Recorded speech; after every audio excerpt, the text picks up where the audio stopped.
ನಮಸ್ಕಾರ ಎಲ್ಲ ರೈತ ಬಾಂಧವರಿಗೆ. ಕೃಷಿ ಮೇಳ 2024 ಕೃಷಿ ವಿಶ್ವವಿದ್ಯಾನಿಲಯ ಬೆಂಗಳೂರಲ್ಲಿ ವಾಣಿಜ್ಯ ಬೆಳೆಗಳಾದ ಹತ್ತಿ ಮತ್ತು ಕಬ್ಬಿನ ಇಲ್ಲಿ ನಾವು ಸ್ಟಾಲ್ ಹಾಕಿದೆವು. ಇದರಿಂದ ರೈತರಿಗೆ ಬಹಳಷ್ಟು ಅನುಕೂಲಕರವಾದ ಒಂದು ಮಾಹಿತಿ ಇಲ್ಲಿ ಪಡೆಯಬಹುದು.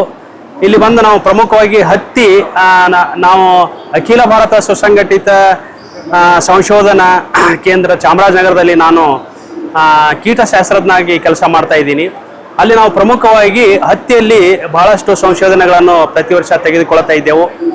ಪ್ರಮುಖವಾಗಿ ರೈತರಿಗೆ ಸಿಗ್ತಕ್ಕಂಥ ಮಾಹಿತಿಗಳು ಅಲ್ಲಿ ನಾವು ಎಕ್ಸ್ಟೆನ್ಷನ್ ರೀತಿಯಲ್ಲಿ ರೈತರಿಗೆ ಒಳ್ಳೊಳ್ಳೆ ತಾಂತ್ರಿಕತೆಗಳು, ಆನಂತರ ರೀಸೆಂಟಾಗಿ ಬಿಡುಗಡೆ ಆಗ್ತಕ್ಕಂಥ ಹತ್ತಿಯ ತಳಿಗಳಾಗಿರ್ಬೋದು ಅಥವಾ ಸಂಕರ್ಣ ತಳಿಗಳಾಗಿರ್ಬೋದು, ಆನಂತರ ಸುಧಾರಿತ ಬೇಸಾಯ ಕ್ರಮಗಳ ಬಗ್ಗೆ ಅಲ್ಲಿ ನಾವು ಒಳ್ಳೆಯ ಮಾಹಿತಿಯನ್ನು ಕೊಡ್ತಾ ಇದ್ದೆವು. ಆಮೇಲೆ ರೋಗ ಮತ್ತು ಕೀಟಗಳ ಬಗ್ಗೆ ಸಮಗ್ರ ರೀತಿಯಾಗಿ ಯಾವ ಥರ ಹತೋಟಿ ಮಾಡ್ಬೋದು ಅಂತೇಳಿ ನಾವು ಪ್ರತಿ ವರ್ಷ ಮಾಡ್ತಾ ಇದ್ದೆವು.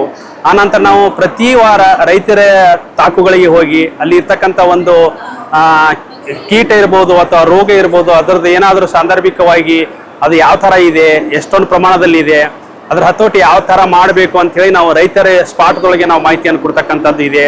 ಆನಂತರ ನಾವು ಕೇಂದ್ರದಲ್ಲಿ ಬಂದು ಬೇರೆ ಬೇರೆ ಬೇರೆ ತಳಿಗಳನ್ನು ನಾವು ಸ್ಕ್ರೀನಿಂಗ್ ಮಾಡಿ, ಅಂದರೆ ಇನ್ಸೆಕ್ಟಿಗೆ ಯಾವ ಥರ ಸ್ಕ್ರೀನಿಂಗ್ ಮಾಡಬೇಕು, ಆಮೇಲೆ ಬೇರೆ ಬೇರೆ ಅಂತರದಲ್ಲಿ ಬೆಳೆಯೋ ಆಗಿರ್ಬೋದು, ಅಥವಾ ನಿಮಗೆ ಗ್ರೋತ್ ರೆಗ್ಯುಲೇಟರ್ಸ್ ಆಗಿ ಯೂಸ್ ಮಾಡ್ಕೊಂಡ್ರಾಗಿರ್ಬೋದು, ಅಥವಾ ಹತ್ತಿಯನ್ನು ಈಗ ಸಾವಯವ ಕೃಷಿಯಲ್ಲಿ ಯಾವ ಥರ ಬೆಳಿಬೇಕು ಅನ್ನೋದು ಅದು ಆ ಥರ ನಾವು ಪ್ರಯೋಗಗಳನ್ನು ಕೈಗೊಳ್ಳಾಗಿದ್ದು ಸುಮಾರು ಪ್ರಯೋಗಗಳು ನಾವು ಚಾಮರಾಜನಗರ ಏರಿಯಾದಲ್ಲಿ ಕೈಗೊಳ್ತಾ ಇದ್ದೆವು.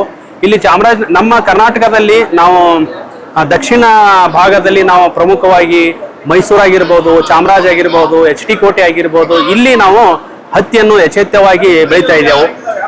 ಇಲ್ಲಿ ನಾವು ಅಧಿಕ ಸಂಶೋಧನೆಯಿಂದ ರೈತರಿಗೆ ತುಂಬ ನಾವು ಅನುಕೂಲವಾಗಿದೆ. ಇಲ್ಲಿ ನಾವು ರೈತರಿಗೆ ತರಬೇತಿ ಮುಖಾಂತರನೂ ನಾವು ರೈತರಿಗೆ ಸುಮಾರು ಮಾಹಿತಿಗಳನ್ನು ಕೊಡ್ತಾ ಇದ್ದೆವು. ಇಲ್ಲಿ ತಾವು ನೋಡ್ಬೋದು, ಇತ್ತೀಚಲಾಗಿ ಗುಲಾಬಿ ಕಾಯಿ ಕೊರಕದ ಹುಳದ್ದು ಒಂದು ಹಾವಳಿ ತುಂಬ ಯಥೇಚ್ಛಾಗಿ ಜಾಸ್ತಿ ಆಗಿದೆ. ಇದರಿಂದ ರೈತರಿಗೆ ಸುಮಾರು ಒಂದು 15ರಿಂದ 20 ರೈತರು ಸರಿಯಾಗಿ ಹತೋಟಿ ಮಾಡಲಿಲ್ಲ ಅಂತಂದರೆ ಇವನ್ 30ರಿಂದ 40% ಇಳುವರಿ ಕಡಿಮೆ ಆಗ್ತಾ ಇದೆ. ಅದಕ್ಕೆ ನಾವು ರೈತರಿಗೆ ಬಹಳಷ್ಟು ಅದು ಯಾವ ಥರ ಇದೆ, ಅದು ಯಾವ ಥರ ಡ್ಯಾಮೇಜ್ ಮಾಡ್ತಾ ಇದೆ, ಅದು ಯಾವ ಥರ ಹತೋಟಿ ಮಾಡಬೇಕು ಅನ್ನೋದು ರೈತರಿಗೆ ಸಮಗ್ರವಾಗಿ ಮಾಹಿತಿಯನ್ನು ಕೊಡ್ತಾ ಇದ್ದೆವು. ಇಲ್ಲಿ ಪ್ರಮುಖವಾಗಿ ನಾವು ಹತ್ತಿಯಲ್ಲಿ ಬರ್ತಕ್ಕಂಥದ್ದು ಸಮಸ್ಯೆಗಳನ್ನು ನಾವು ರೈತರಿಗೆ ವಿವರವಾಗಿ ತಿಳಿಸಿ ಅಲ್ಲಿಂದ ಸಂಶೋಧನಾ ಬರ್ತಕ್ಕಂಥ ಒಂದು ಮಾಹಿತಿಯನ್ನು ನಾವು ರೈತರಿಗೆ ಕೊಡ್ತಕ್ಕಂಥ ಒಂದು ಕೆಲಸ ಮಾಡ್ತಾ ಇದ್ದೇವೆ.